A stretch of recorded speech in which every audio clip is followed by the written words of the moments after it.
حضرت عبداللہ بن عمر رضی اللہ تعالیٰ عنہ اپنے دوستوں کے ساتھ کھانا کھانے میں مصروف تھے باہر پہاڑوں میں۔ آج بھی عرب ایسا کرتے ہیں، گھر سے کھانا تیار کیا اور باہر صحراؤں میں پہاڑوں میں لے کر وہاں بیٹھ کے کھانا کھاتے ہیں۔ تو کھانا کھا رہے تھے تو ایک چرواہا بکریاں لے کے گزرا، تو آپ کے دل میں اس کے لیے محبت پیدا ہوئی، تو اس کو بلا کے کہا کہ تم بھی ہمارے ساتھ بیٹھ کے 2 لقمے لے لو۔ اس نے معذرت کی۔ آپ نے پھر کہا نہیں، 2 لقمے آپ ہمارے ساتھ لے لیجئے۔ تو اس نے کہا کہ میرا روزہ ہے، میں روزے سے ہوں۔ تو حضرت عبداللہ خوش ہوئے کہ سخت گرمی اور سارا دن دھوپ میں بکریوں کے پیچھے روزہ رکھا ہوا ہے۔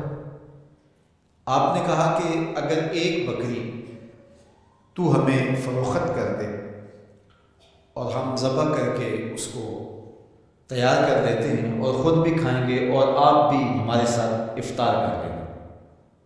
اس نے کہا میں ان بکریوں کا مالک نہیں ہوں، میں چرواہا ہوں، یہ میرے آقا کی بکری ہے اور میں بیچنے کا مجاز نہیں ہوں۔ بہت متاثر ہوئے عبداللہ ابن عمر رضی اللہ تعالیٰ عنہ۔ آپ نے اس کو مزید آزمانے کے لیے کہا کہ تو اپنے آقا سے کہہ دینا کہ بھیڑیا بکری اٹھا کے لے گیا تھا، تو ایک بکری ہمیں دے دے۔ تو اس نے ایسے آسمان کی طرف دیکھا، کہا اللہ کہاں ہے؟ بس اس کا یہ انداز حضرت عبداللہ بن عمر کو اتنا بھا گیا، اتنا اچھا لگا کہ آپ جب یہ واقعہ سنایا کرتے تھے تو آنکھوں سے آنسو جاری ہو جاتے، اور فرماتے اس نے یہ انگلی کھڑی کی تھی اور آسمان کی طرف دیکھا تھا اور بار بار کہتا تھا اللہ کہاں ہے؟ خیر آپ واپس شہر آئے، اس کے مالک کو تلاش کیا اور کہا کہ اس غلام کو اور بکریوں کو من چاہی قیمت کے ساتھ مجھے فروخت کر۔ اس نے بکریاں اور غلام دونوں بیچ دیے۔ آپ نے غلام کو بلایا، کہا کہ تو آج کے بعد آزاد ہے اور یہ بکریاں بھی تیری ملک ہوئی، تیرے ایک جملے نے کہ اللہ کہاں ہے تیرے لیے آزادی کا مجدہ بنا دیا اس کو، اور میں تجھے ساتھ دعا بھی دیتا ہوں اللہ تجھے جہنم کی آگ سے بھی آزاد فرما۔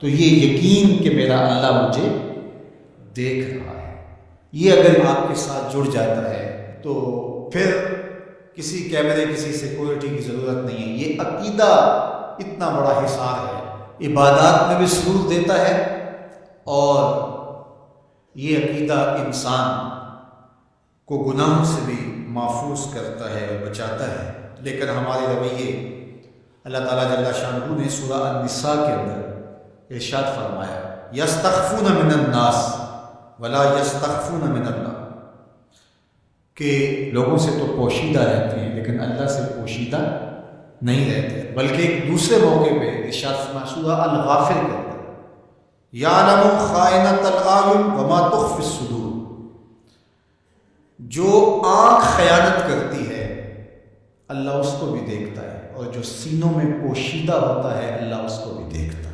جو چیزیں سوچ میں پیدا ہوتی، جو بطور وسوسہ آتی، تمہارا رب اسے بھی دیکھ رہا ہوتا ہے۔ حضرت عمر بن عبدالعزیز رضی اللہ تعالیٰ عنہ فرمایا کرتے تھے کہ اپنی خلوتوں کو پاک رکھو، اللہ تمہارے ظاہر کو ستھرا کرے۔ جس شخص کی خلوت پاکیزہ ہوتی ہے، عفت مآب ہوتی ہے، تو اس کے چہرے پہ خاص قسم کا نور ہوتا ہے۔ جو راتوں کی تنہائیوں میں اٹھ کے عبادت کرتا ہے اور اللہ کے حضور وہ الہا زاری کرتا ہے، تو دن چڑھے اس کے چہرے کے اوپر اللہ تعالیٰ ایک خاص نور پیدا کرتا ہے، جس سے لوگوں کو سرور ملتا ہے اور لوگوں کے دل میں اس کے لیے محبت پیدا ہوتی ہے۔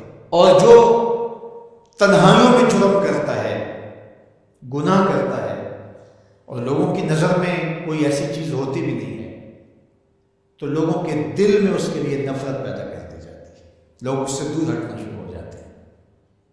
یہ دلوں کے سے ہوتے ہیں۔ تو اس لیے اپنی خلوتوں کو پاکیزہ کیجیے۔